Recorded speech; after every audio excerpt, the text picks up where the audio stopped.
Hello and good morning everyone. It's an early start. I've just got in the car and it's 0 degrees Celsius. Today I'm making my way to Bristol to meet with Paul and Sarah from Velo Works.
Very cool.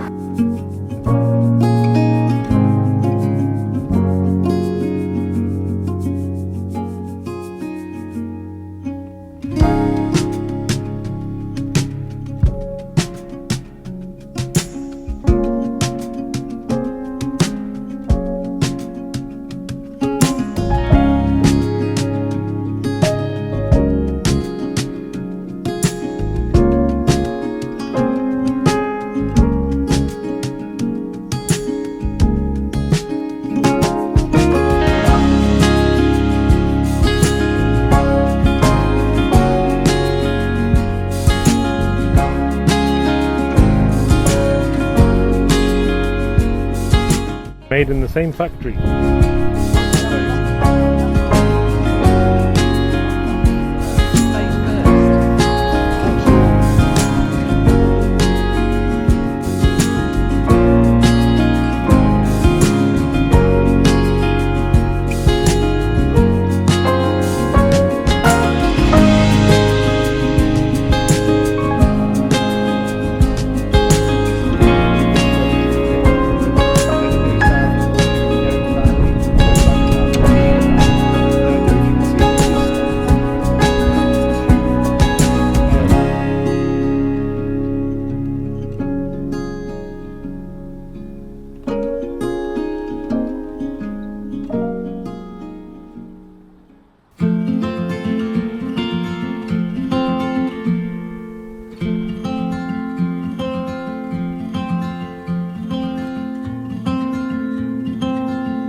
Benefits, but for me it just feels a bit more like a mountain bike.